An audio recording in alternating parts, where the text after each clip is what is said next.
Nepotism? ಏನಪ್ಪ ನಮ್ಮ ದೇಶ ಹಿಂಗಾಗೋಯ್ತು.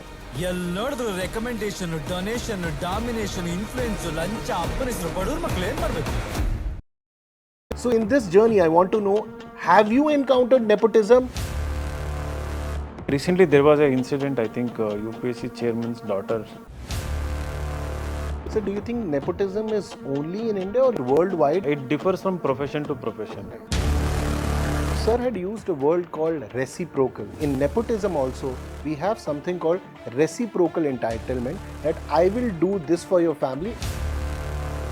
We have this, fancy idea of creating of idols in our mind. From Ananya Pandey to everyone, they can get more opportunities. I feel there's a kind of nepotism is that.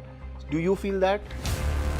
But where I experienced, of course, unexpectedly when I got into politics, when I was supposed to get the ticket, my name was in the forefront. In all the surveys, it was leading. But then the ticket was given to... They say hard work is the formula for success. Is it? Because it depends in which house you are born. If you are born in the correct house, you are already successful. But on the other hand, if you need to do only one thing, that is struggle, more struggle, and then blood, sweat and tears, and more struggle.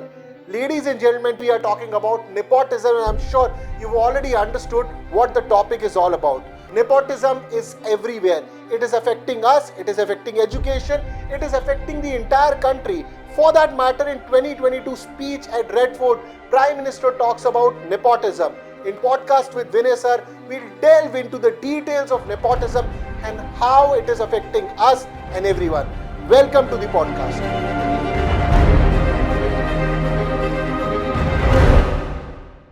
Hi everyone, welcome to Beyond the Headlines.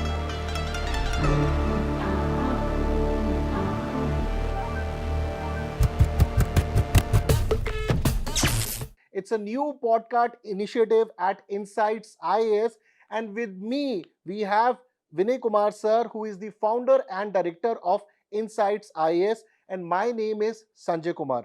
Today the topic which we would discuss would be, you must have heard of these words, Nepo kids, nepotism in politics. So the topic today is, when we talk about nepotism, which comes from the Italian word nepotismo, what is nepotism and how is it affecting our society? So first of all, welcome sir to the podcast, and I hope you're doing very well. Thank you, Sanjay. So sir, first of all, there was a news that Joe Biden used his pardoning powers and he pardoned his son. And again, I feel there's a kind of nepotism is that. Do you feel that? That is indeed nepotism. I think he got encouraged by the recent American election outcome, Trump. So the kind of politics which we are witnessing today, I think it is definitely diluting values, compromising values, and that was unexpected actually. So maybe before stepping down, so he wanted to do one last act of Justice. so of course, like in their notion, it is justice, but from our perspective, it is nepotism. Okay, sir. Sir, if I see your journey, coming from rural background, then giving exams, preparing for UPSC, becoming a top mentor, opening the topmost institute for civil services, hundreds and hundreds of results of you have gone into civil services and many other services, and then entering into public service. So in this journey, I want to know, have you encountered nepotism? Does it exist, or is it only on papers, or in this podcast we are talking about? Where have you seen nepotism the most, or where did you find that this is a merit field? See, in UPSC, I didn't come across nepotism because truly it is merit based. Yes. So if one works hard and one is smart and one knows how to navigate through, I think they get selected here. And recently there was an incident, I think UPSC chairman's daughter got selected, but I don't think it is nepotism. She would have worked hard and got selected. But where I experienced, of course, unexpectedly when I got into politics, when I was supposed to get the ticket, because my name was in the forefront. In all the surveys, it was leading.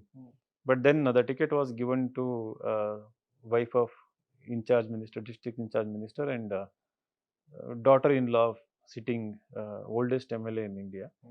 So the very, as you rightly said, the definition of nepotism is anyone by blood related, relative. So doing them certain favors, so that is the nepotism. So there are come across, and of course, if not by our own experience, every day we keep reading. And what is scary thing is that somewhere it is becoming the norm in. So do you think nepotism is only in India, or you see, like from the example of America, we see it worldwide? So from Indonesia to South Asian countries, is it ingrained in our culture? It's part of our cultural values, because sometimes somebody might say that I've worked 20 years in this industry. If my son or daughter is getting the benefit, what's wrong in that? See, it differs from profession to profession, right? So politics is totally different fields. Medicine is a different field. Education, and somebody is in business, so that is also a different field. But why nepotism? Why do we see it in every field across cultures? Is that I think, see, family as a unit is where we see lots of trust within the members, right? So sometimes they blindly trust each other, and we see some amount of equality within the unit of the family.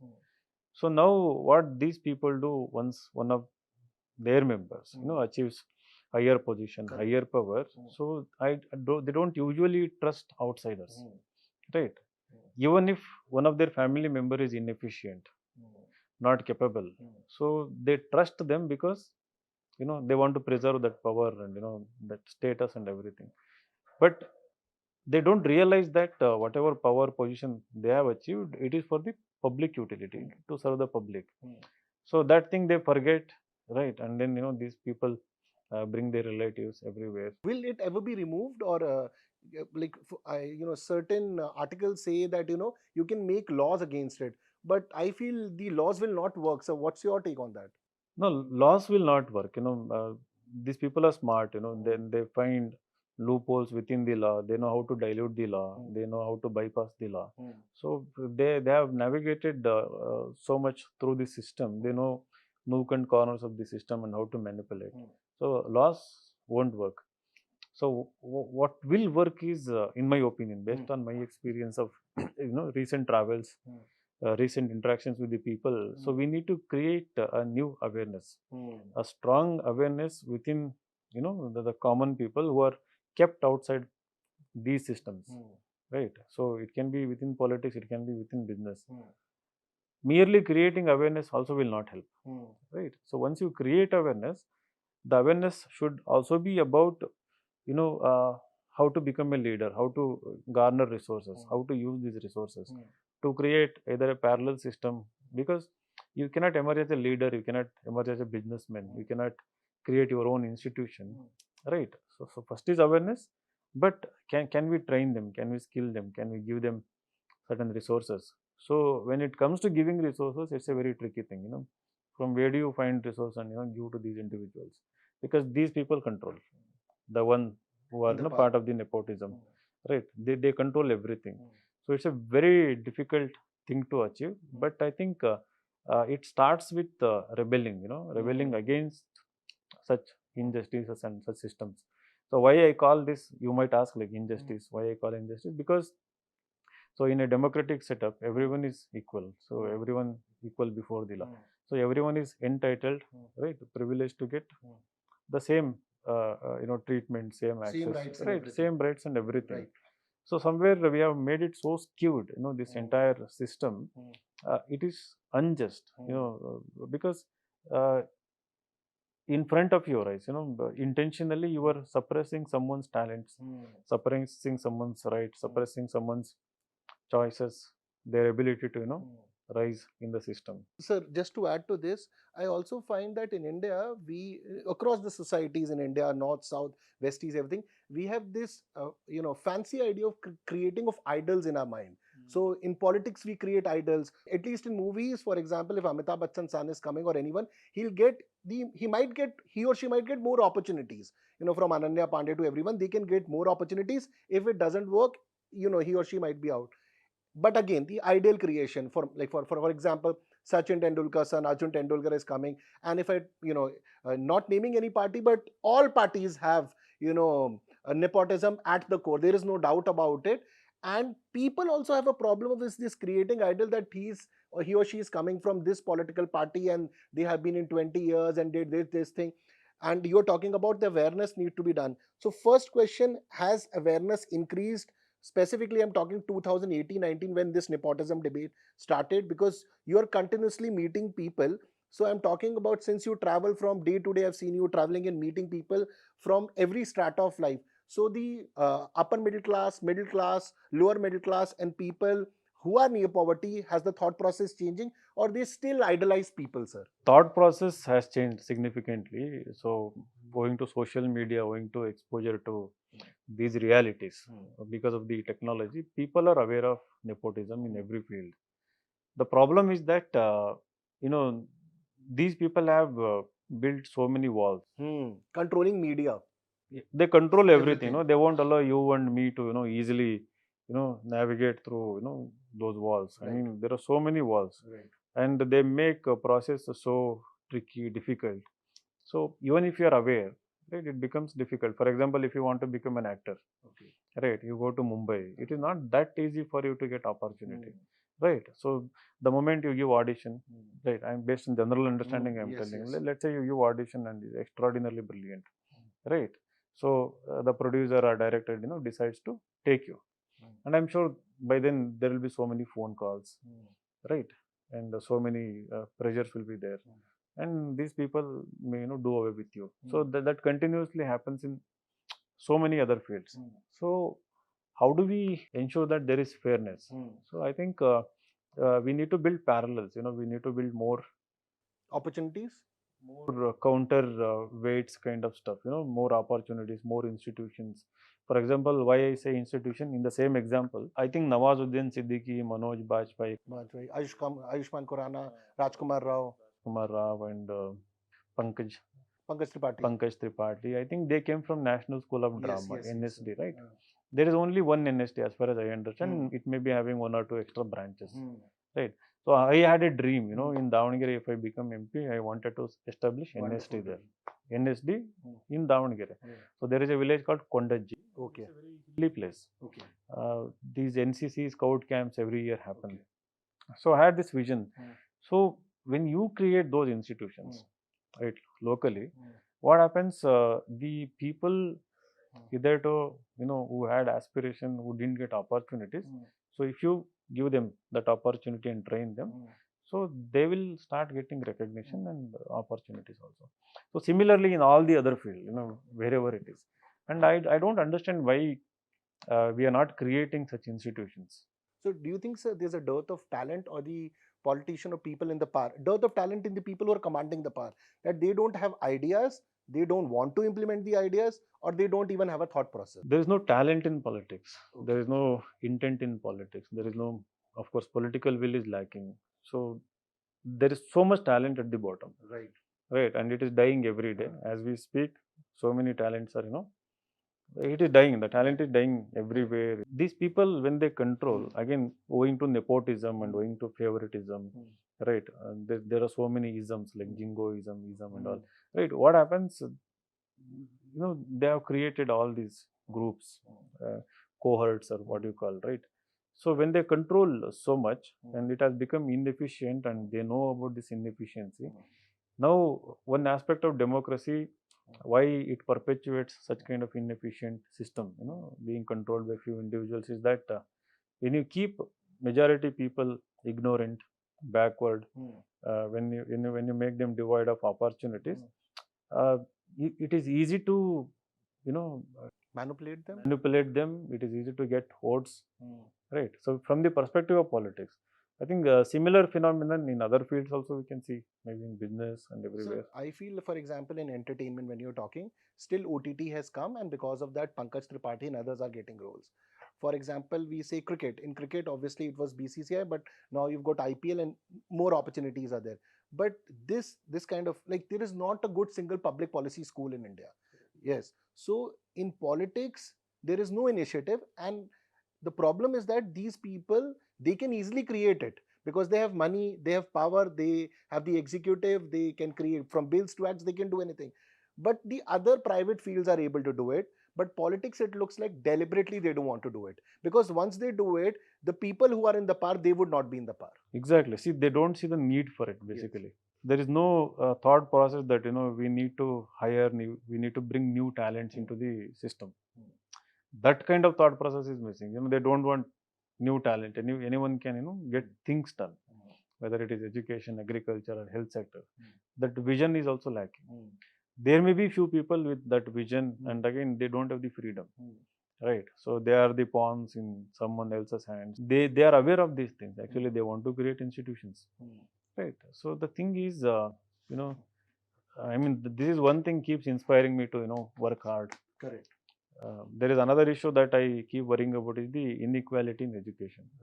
Right. So I think there should be uniform standard, high quality education available for each and every kid in India till at least age 10 or 12.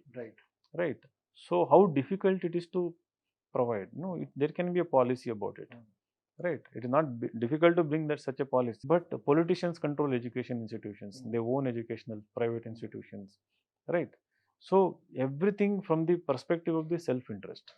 And the self-interest is what is controlling, everything. Not just controlling, taking country backward only. So don't you think it's an irony that when it comes to government schools, most of the people, who are staying in urban areas, they don't want to go. But suddenly when it comes to graduate school and engineering college, they all want to go to IIT, they want to go to IIMs. So how is that our top institutions have become good, but the primary area or the primary and secondary school where the effort should be more, it has not developed? And digressing a bit from that issue, also from the topic, that do you think NEP, which we are talking about, it would be able to fulfill the needs? See, without pouring money, without investing adequately, so these policies are useless. Okay. They have good intention, they have vision, right? But without transforming, without total transformation of these institutions, and let us say from LKG to 5th standard, there is a benchmark institution that allows these students to flourish, develop, right? Become more creative, innovative, independent, develop critical thinking, right? Love mathematics, love science, and become ambitious from that age itself. So if that kind of education can be given to each and every child in India, right? So I don't know the number. There may be 5 to 10 crore students, maybe there, children in that age group, right? It is not that difficult for a country, such a big country like India. We have resources, we have money. The moment you do that, there is going to be so much transformation in the country. You don't have to give a slogan that you want to become a $5 trillion economy. It will happen. It can be $10 trillion economy. And when I go to villages, the students, the children who didn't get good education, right? Correct. Forget about nepotism and all. They don't even dream. They don't, right? They don't have aspiration. They think that the life they are going through in their villages, so that is their destiny, and that is what they are meant to be. And they keep facing the life, and they die there without realizing their potential, because they never got any opportunity to know if they are talented, right? So I think that's the biggest crime that is happening. So I also feel when you're talking about this transformation and people in the rural areas, like when you go there, I'm very sure that they might not even know the exams which are existing in the country. And obviously there's a sect of population which don't even know that they have reservation rights. Correct. Okay. So these two the problem which I feel is that if the transformation happens, for example, you were saying that schools transformation needs to happen. If the transformation needs to happen, all these politicians whose wards are studying in top schools and without anything, they go to abroad. So they would be directly questioned because the competition would be coming. It's something which is happening in Bollywood, like your actors you're taking, Nawazuddin Siddiqui, Rajkumar Rao, that competition is coming. This is not happening. And see, you are trying to challenge it.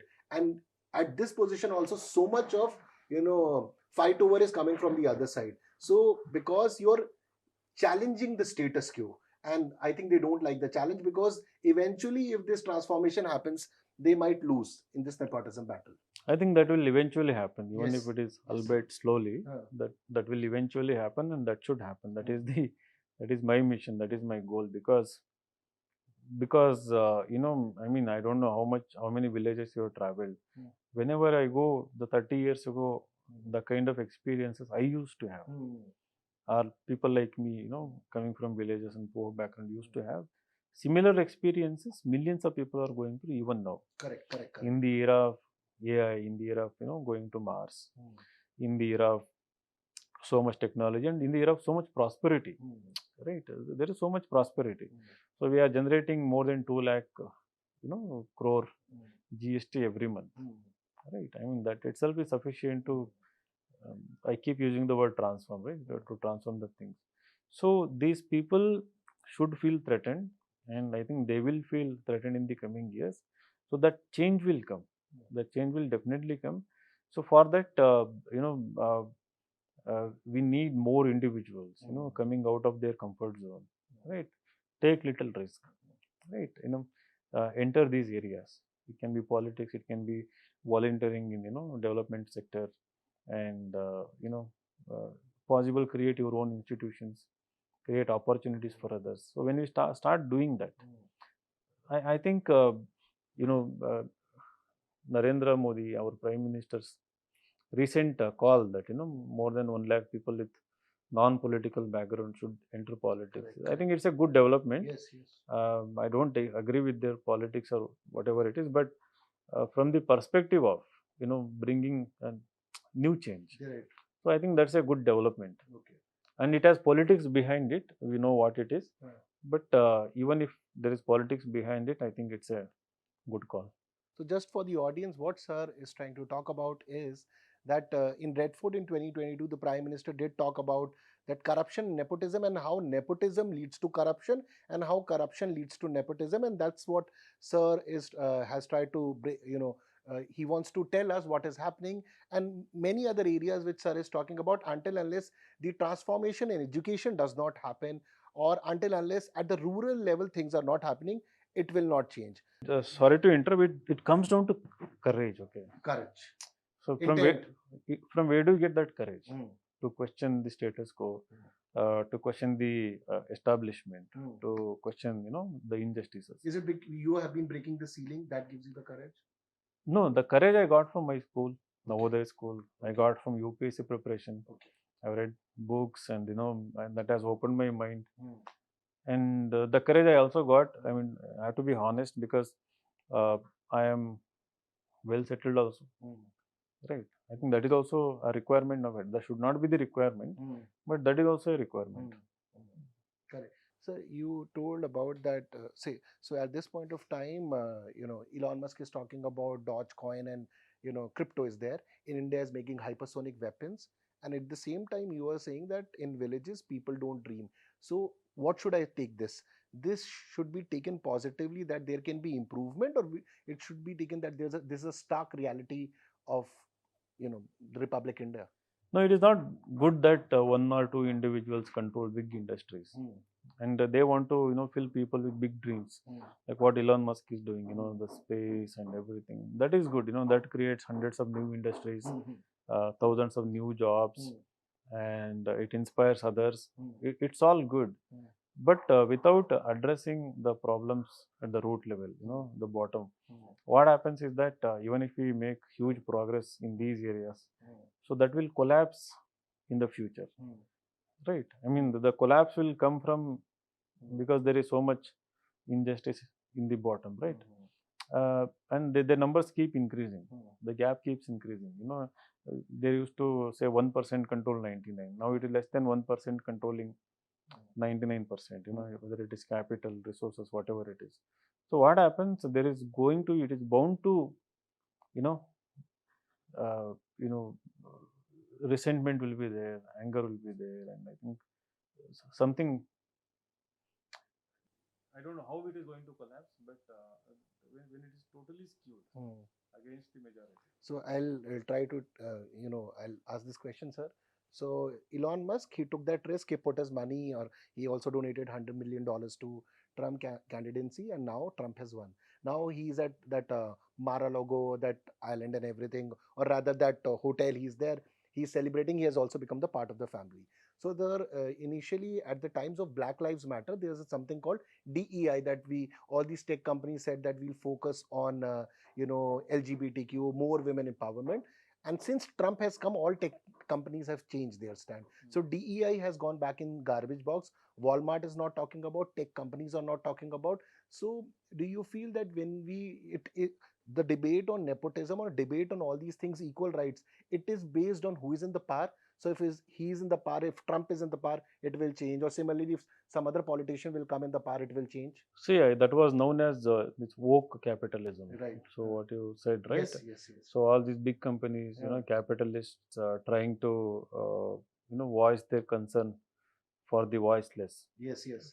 Right. So They that was keep like changing their stance. that was not there before. Yes, yes, and yes. When they saw liberal governments Yes, coming exactly. into power, so they started advocating, because see, It suited them. the presently, how democracy has moved, from getting votes from large number of people coming into power. Now coming into power is not just because of the votes, it's because of the direct involvement of the capitalists. Right, from the top they control the narrative, they control who vote, how people think, everything, right? So to safeguard your own capitalistic interests, so you have to toe the line of those who are in the power, and it is reciprocal, I think. So till you come to power, you have to do the same thing. So that kind of phenomenon we are witnessing everywhere, I think. So what will happen is that even if it was woke kind of capitalism, people who were downtrodden, they had someone to voice their grievances for them. But that will be totally absent, and it will make these people in power even more powerful, because their agenda, whatever their agenda, right, anti-immigrants, anti liberal, whatever it is, so that will become so powerful, and most of the people will start living in fear, right? So when you curtail freedom, right, so you are curtailing creativity also, right? So the thing is, you are going backward. This is all regressive, right? But we don't realize in the moment, right? Unfortunately, the way Twitter and all these technological social media platforms, the way they function is that maybe through bots or whatever it is, uh, the voice is always looks like in favor of the establishment. There are so many people supporting Trump. So just here only. But I think it is not the truth. So, like for example, you said it's in Trump because Elon Musk came in power. He was right of the center. Before then, it was Jack Dorsey. He was left of the center. So, do you think there's a problem with the left of the center also, that when they are in power, they are not want to listen to the right people? When right people in power, the left people don't want to listen. About this, right? What happens? So-called liberal people, I think they're arrogant. Sir, are they actually liberal? See, there is also an irony. The way you spoke about irony, I mean, the people who talk about liberal ideas are the wealthy people, very rich people, elitists, right? And they think, of course, they are advocating, for the people who don't have rights or voice or downtrodden, exploited, right?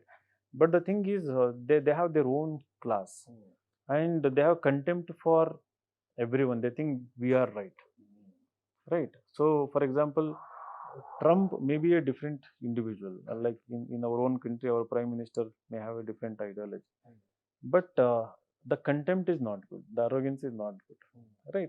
And these people behave as if they're open to other ideas, but they're not actually open to other ideas. If that was the case, they should have been more accommodative. There wouldn't be such a acrimony, we see nowadays, animosity, so much of polarization nowadays.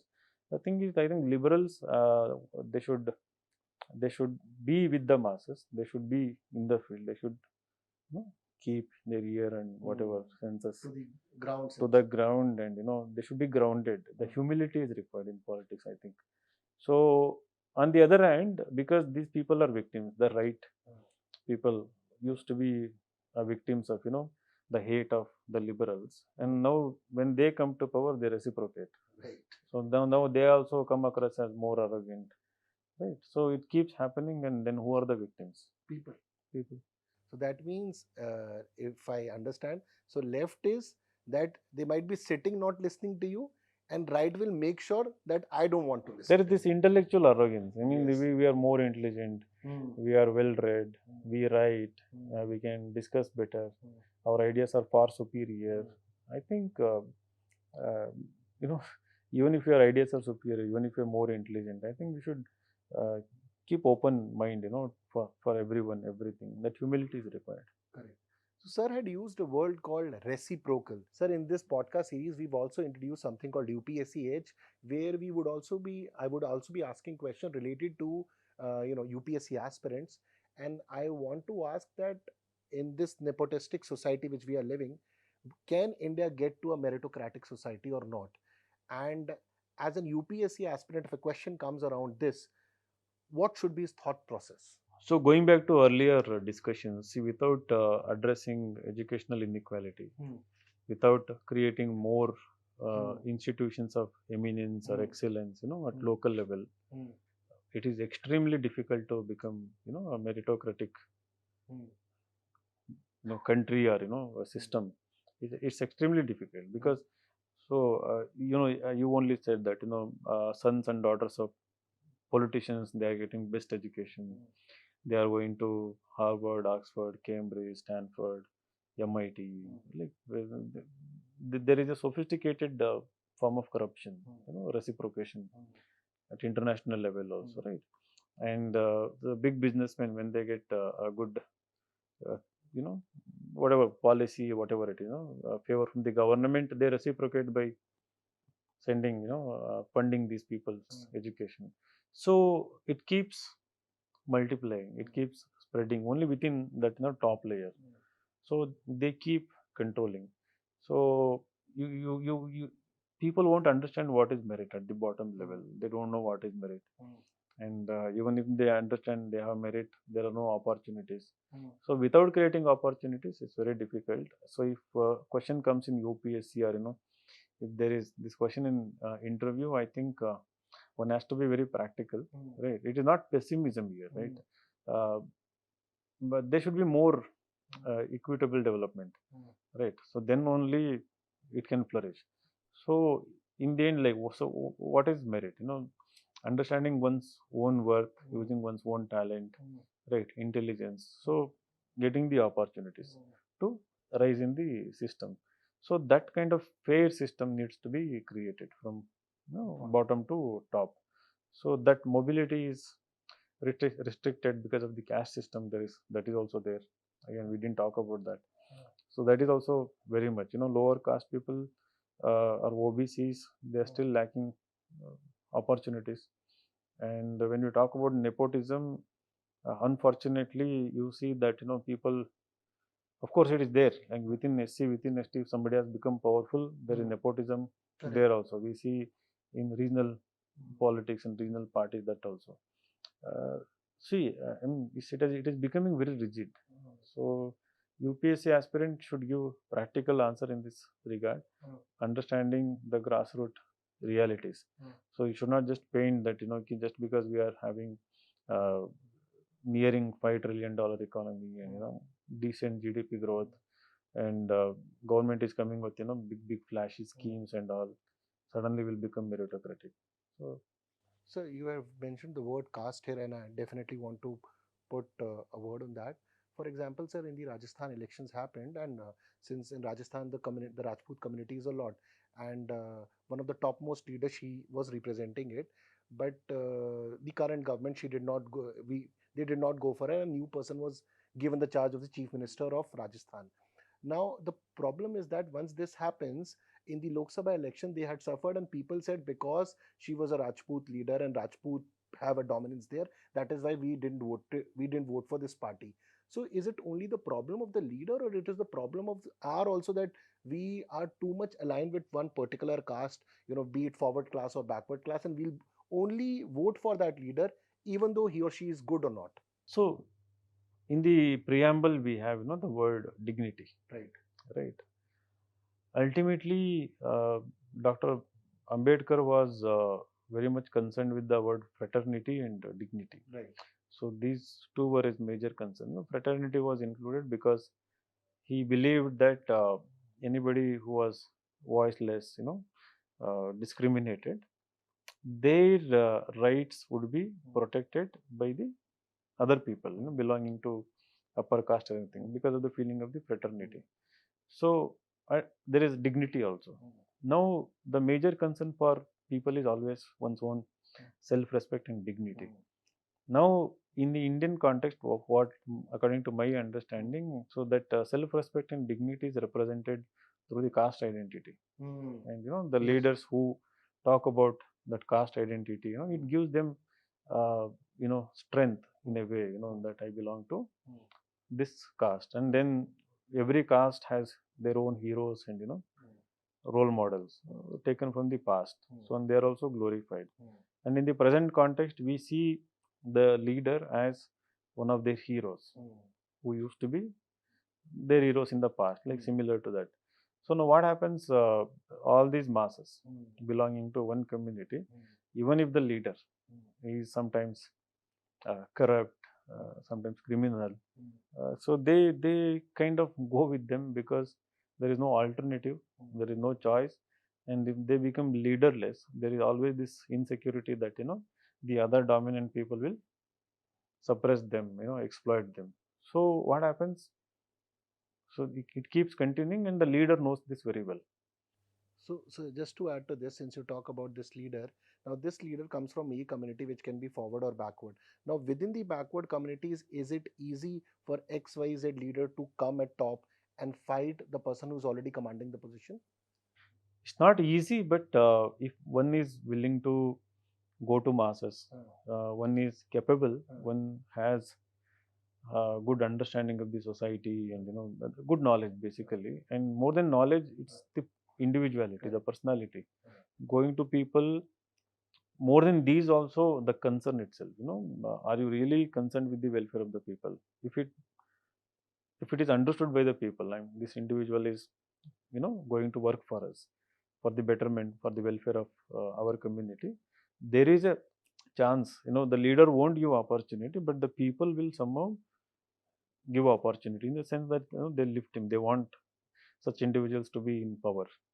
So if tomorrow you are in the power, because you're talking about the power, if you are in the power, three changes which you would definitely want to bring in Karnataka, sir.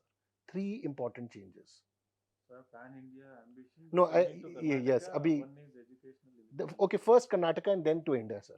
Educational inequality. My major concern will always remain. So that is obviously Karnataka plus India. Education inequalities. Yes.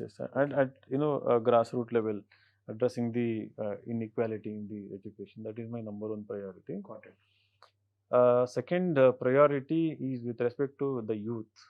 Right. I mean, after you've been victims of unjust educational system. Now you are in your prime years, like let's youth. So 18 to let's say 25. Absolutely, there are no opportunities for them.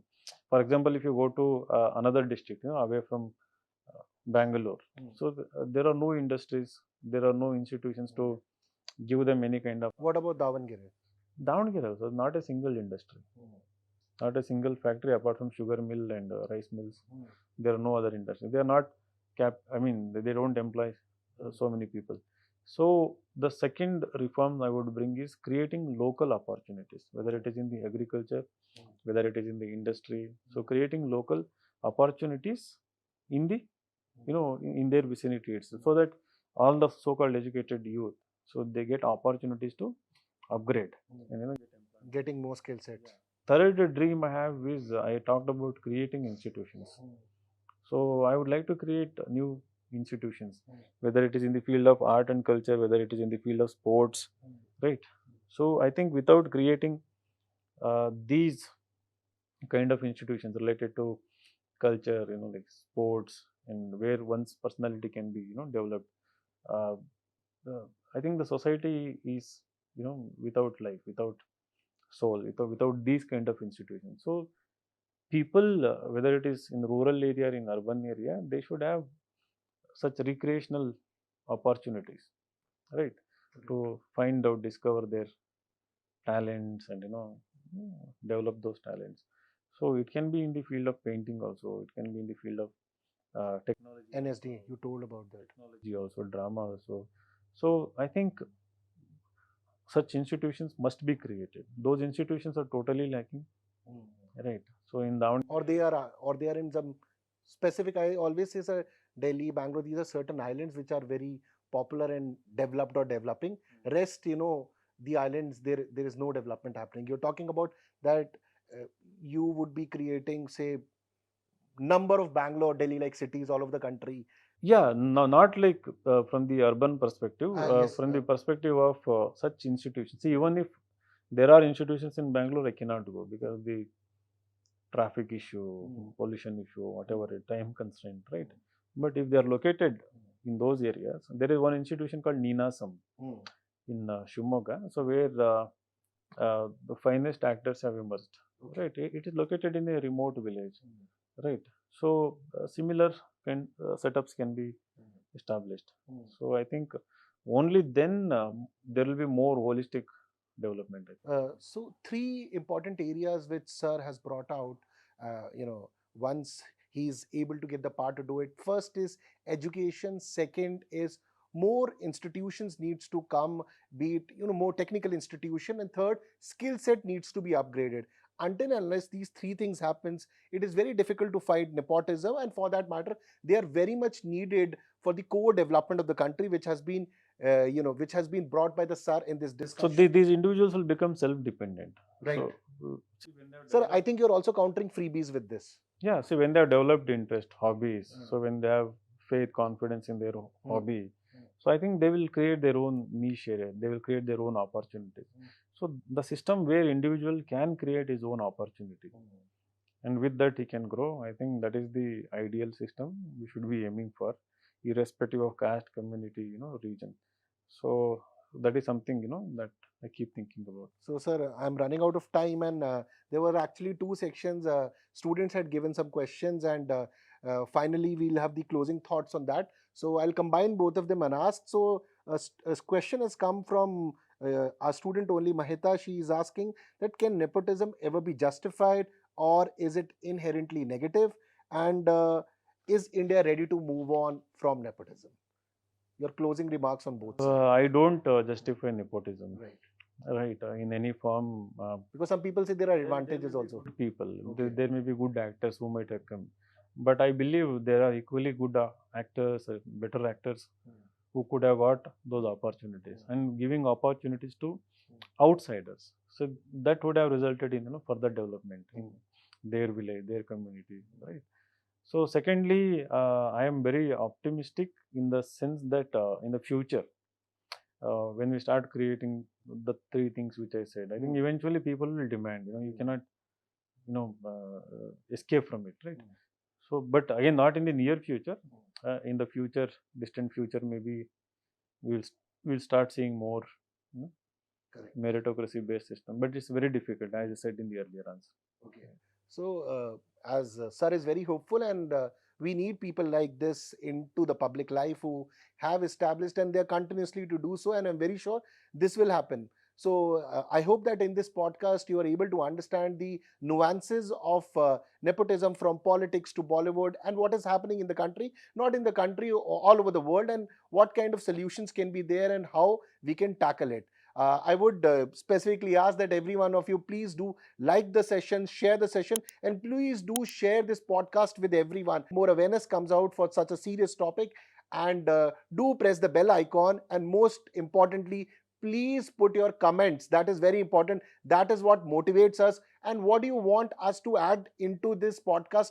Please share it with us. That would be very important for all of us. Thank you very much, and we'll meet up in the next podcast with again a very important topic, issue, and we'll discuss. And beyond the headlines would say sayonara and tata bye bye. Thank you very much, sir. Thank you, Sanjay.